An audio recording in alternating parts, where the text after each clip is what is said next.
ನಮಸ್ಕಾರ friends, welcome to the Sandalwood entertainment channel. Nivedita Chandan ಶೆಟ್ಟಿಗೆ divorce ಕೊಡುವುದಕ್ಕೆ ಸಿಕ್ತು ಕಾರಣ.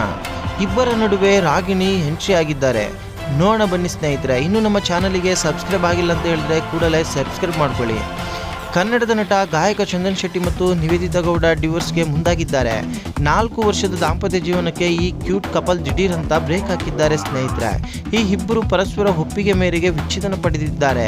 ಚಂದನ್ ಶೆಟ್ಟಿ ನಿವೇದಿತಾ ಗೌಡ ವಿಚ್ಛೇದನ ಮಂಜೂರು ಮಾಡಿ ಬೆಂಗಳೂರು ಕೌಟುಂಬಿಕ ನ್ಯಾಯಾಲಯ ಆದೇಶ ಹೊರಡಿಸಿದೆ ಸ್ನೇಹಿತರೆ. ಇದೀಗ ಚಂದನ್ ಶೆಟ್ಟಿ ಹಾಗೂ ನಿವೇದಿತಾ ಗೌಡ ಡಿವೋರ್ಸ್ ಬಗ್ಗೆ ಸ್ಯಾಂಡಲ್ವುಡ್ ನಟಿ ರಾಗಿಣಿ ದ್ವಿವೇದಿ ಪ್ರತಿಕ್ರಿಯೆ ನೀಡಿದ್ದಾರೆ ಸ್ನೇಹಿತರೆ. ಈ ಬಗ್ಗೆ ಪ್ರತಿಕ್ರಿಯೆ ನೀಡಿದ ನಟಿ ರಾಗಿಣಿ ಅವರು, ಅವರ ವೈಯಕ್ತಿಕ ವಿಚಾರಕ್ಕೆ ನಾನು ಕಮೆಂಟ್ ಮಾಡಲ್ಲ. ಬದುಕು ತುಂಬ ಸುಲಭವಲ್ಲ, ಜೀವನದಲ್ಲಿ ಏರಿಳಿತಗಳು ಇರುತ್ತವೆ.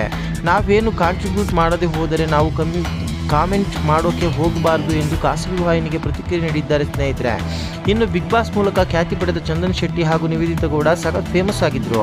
ಇದಾದ ಬಳಿಕ 2019ರಲ್ಲಿ ಮೈಸೂರು ದಸರಾ ಕಾರ್ಯಕ್ರಮದ ವೇದಿಕೆಯಲ್ಲಿ ನಿವೇದಿತಾಗೆ ಚಂದನ್ ಪ್ರಪೋಸ್ ಮಾಡಿ ಸಖತ್ ಸುದ್ದಿಯಲ್ಲಿದ್ದರು ಸ್ನೇಹಿತರೆ.